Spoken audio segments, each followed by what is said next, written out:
नमस्कार. सर्वांना माझा नमस्कार. जय श्रीराम, जय श्रीकृष्ण. ओम नमो भगवते वासुदेवाय नमः. श्रीमद भगवद्गीता अध्याय 4 ज्ञानकर्म संन्यास योग. श्रीमद भगवद्गीता ही सर्वांनी आयुष्यात एकदा ऐकायला पाहिजे, वाचायला पाहिजे. जीवनामध्ये संपूर्ण आयुष्य आपलं काम करता करता व्यतीत होत असते आणि एक दिवस असा उगवतो की त्या दिवशी आपल्याला सर्व काही सोडून जावं लागते. म्हणून जेव्हा वेळ मिळेल तेव्हा, जेव्हा तुम्हाला मोबाईलमध्ये तुम्ही जेव्हा व्हिडिओ बघता तेव्हा ज्ञान कर्म संन्यास योग हा आपला 4था अध्याय सुरू आहे. त्या अगोदरचे व्हिडिओसुद्धा टाकलेले आहे आणि ते पण मराठीमध्येच आहे. आता आपला अध्याय 4था सुरू आहे. पहिल्या अध्यायापासून भगवद्गीतेचे व्हिडिओ मी टाकलेले आहेत.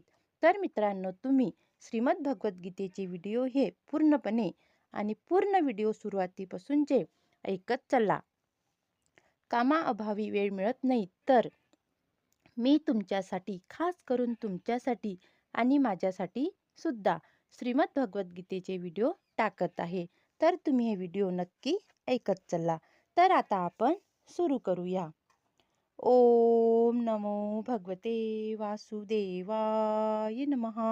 ये यथा मा प्रपद्यते ताश्चैव भजाम्यहं. मम वर्तमानो नरते मनुष्याहं पार्थ सर्वशः. जे ज्या भावाने मला शरण येतात त्याला अनुरूप असे फळ मी त्यांना देतो. हे पार्था, सर्वजण माझ्या मार्गाचे सर्व प्रकारचे अनुसरण करतात. प्रत्येक मनुष्य भगवान श्रीकृष्णांच्या त्याच्या प्रकट झालेल्या विविध रूपांमध्ये शोध करीत असतो. पुरुषोत्तम भगवान श्रीकृष्णांचा आंशिक साक्षात्कार हा त्यांच्या निर्विशेष ब्रह्मज्योतीमध्ये आणि परमाणुसहित सर्व गोष्टींमध्ये वास करणाऱ्या परमात्म रूपांमध्ये होतो. परंतु श्रीकृष्णांचा पूर्ण साक्षात्कार केवळ त्यांच्या अनन्य भक्तांनाच होतो. त्यामुळे श्रीकृष्णच प्रत्येकांच्या साक्षात्काराचे ध्येय आहेत आणि म्हणून ज्याची श्रीकृष्णांना प्राप्त करावयाची जशी इच्छा आहे त्यानुसार तो संतुष्ट होत असतो. दिव्य आध्यात्मिक जगतातही श्रीकृष्ण आपल्या अनन्य भक्तांच्या इच्छेनुसार दिव्य भावामध्येच आदान प्रदान करतात.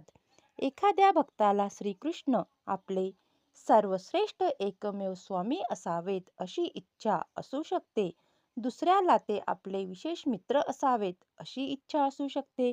आणखी दुसऱ्याला ते आपला पुत्र असावेत अशी इच्छा असू शकते. तर आणखी दुसऱ्या व्यक्तीला ते आपले प्रियकर असावेत अशी इच्छा असू शकते. श्रीकृष्ण सर्व भक्तांच्या आपल्यावरील प्रेमाच्या उत्कटतेला अनुरूप असे फळ त्यांना देतात. भौतिक जगतातही भावनांचे हेच आदान प्रदान चालते आणि भगवंतही त्याचप्रमाणे विविध प्रकारच्या पूजकांच्या इच्छेनुसार त्यांना समान रीतीने फळ प्रदान करतात. विशुद्ध भक्त भूतलावर तसेच दिव्य धामामध्येही भगवंताशी व्यक्तिशः सहवास करतात आणि साक्षात त्यांची सेवा करून प्रेममयी सेवेद्वारे दिव्य आनंद प्राप्त करतात. जे निर्विषवादी आहेत आणि ज्यांना जीवाच्या स्वतंत्र अस्तित्वाचा विनाश करून आध्यात्मिकदृष्ट्या आत्महत्या करावयाची आहे, त्यांनाही श्रीकृष्ण आपल्या ब्रह्मज्योतीमध्ये विलीन करून घेऊन सहाय्य करतात. असे निर्विषवादी हे भगवंताच्या शाश्वत आनंदमयी स्वरूपाचा स्वीकार करीत नाहीत. म्हणून स्वतःचे स्वतंत्र अस्तित्व गमाविल्यामुळे ते भगवंताच्या साक्षात दिव्य सेवेद्वारे प्राप्त होणाऱ्या आनंदाचे आस्वादन करू शकत नाहीत.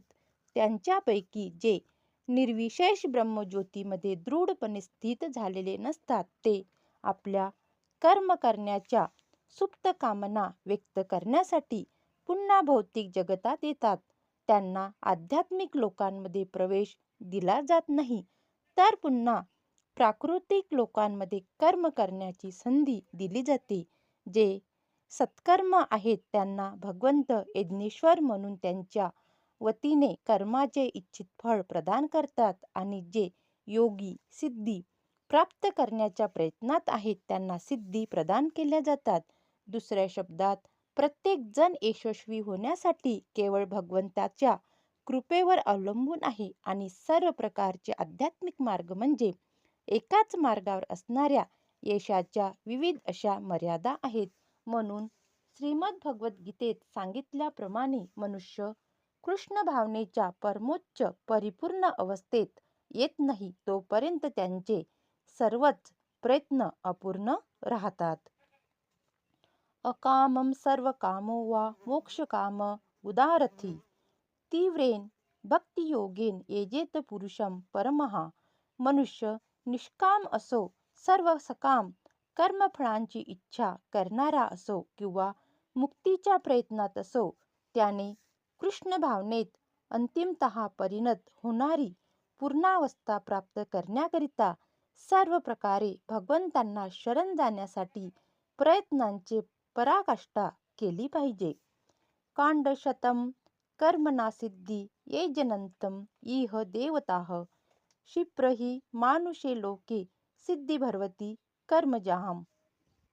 मनुष्य या जगात सकाम म्हणजे सत्कर्म कर्मामध्ये सिद्धीची इच्छा करतात आणि म्हणून ते देवतांची आराधना करतात.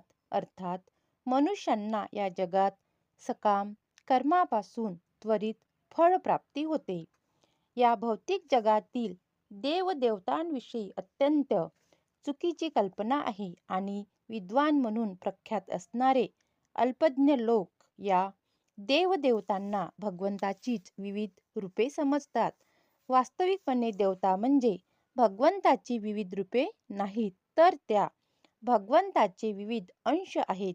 भगवंत एकच आहेत आणि अंश अनेक आहेत. वेद सांगतात, नित्यो नित्यानामम.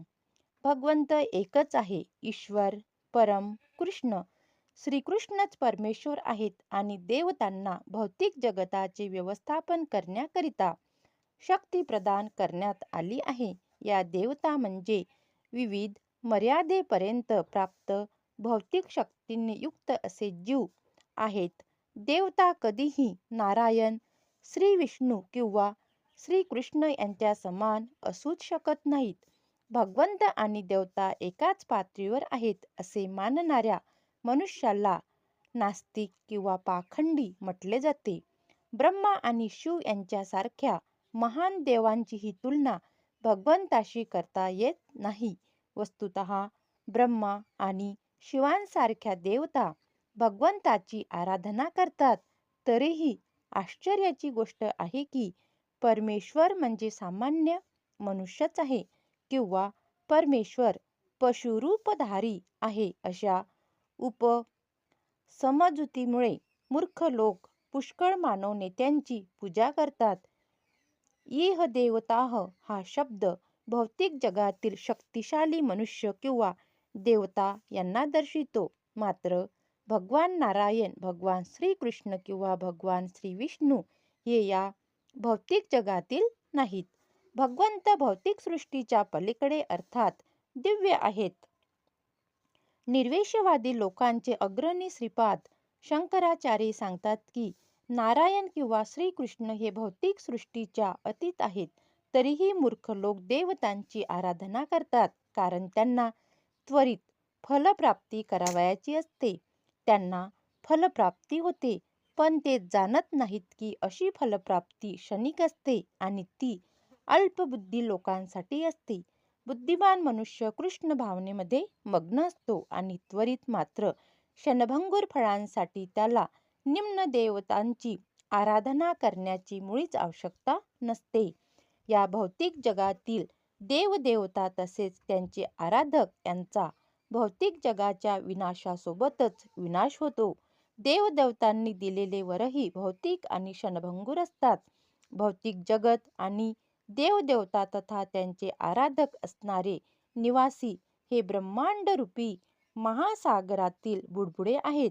तरी या जगामध्ये मानव समाज, भूमीवरील अधिकार, कुटुंब आणि उपभोग्य पदार्थ यासारख्या क्षणभंगूर भौतिक ऐश्वर्य प्राप्तीसाठी वेडा झालेला आहे. अशा क्षणभंगूर गोष्टी प्राप्त करण्यासाठी लोक देवदेवता किंवा मानवी समाजातील शक्तिशाली मनुष्याची पूजा करतात. एखाद्या राजकीय नेत्याची पूजा करून शासनामध्ये मंत्रिपद मिळविलेल्या एखाद्या मनुष्याला असे वाटते की आपण मोठे वरदानच प्राप्त केले आहे. म्हणून असे सर्व लोक तथाकथित नेते किंवा प्रतिष्ठित लोक यांच्यापुढे तात्पुरत्या वरप्राप्तीसाठी नतमस्तक होतात आणि खरोखर या लोकांना इच्छित गोष्टी प्राप्तही होतात. भौतिक अस्तित्वाच्या कष्टमय स्थितीतून चिरकाळासाठी मुक्त होण्याकरिता कृष्ण भावना भावित होण्यामध्ये अशा लोकांना मुळीच स्वारस्य नसते. त्यांना मुळीच अशी रुची नसते. ते इंद्रियोपभोगाच्या मागे लागलेले असतात आणि इंद्रियोपभोगासाठी अल्पशी सुविधा मिळविण्यासाठी ते देवता म्हणून आपल्या गणल्या जाणाऱ्या शक्तिशाली जीवांचे पूजन करण्याकडे आकर्षित होतात. हा श्लोक दर्शवितो की लोकांना क्वचितच कृष्ण भावनेमध्ये आस्था असते. बहुतेकांना इंद्रिय उपभोगामध्ये रुची असते आणि म्हणून ते कोणत्या तरी शक्तिशाली जीवांची उपासना करतात. मित्रांनो, श्रीमद भगवद्गीता ज्ञान कर्म संन्यास योग अध्याय 4 हा आपण इथपर्यंत वाचलेला आहे. याच्या समोरील अध्याय आपण पुढच्या व्हिडिओमध्ये वाचूया, कारण व्हिडिओ हा मोठा होत असतो आणि तुम्हाला ऐकायला सुद्धा मग कंटाळा आल्यासारखं होत असेल कदाचित.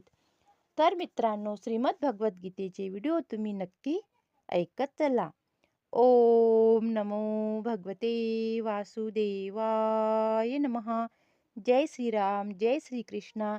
आणि कमेंटमध्ये राधे राधे किंवा भगवंताचे नामस्मरण करून ओम नमो भगवते वासुदेवाय नमः असे म्हणत चला. जय श्रीराम, जय श्रीकृष्ण.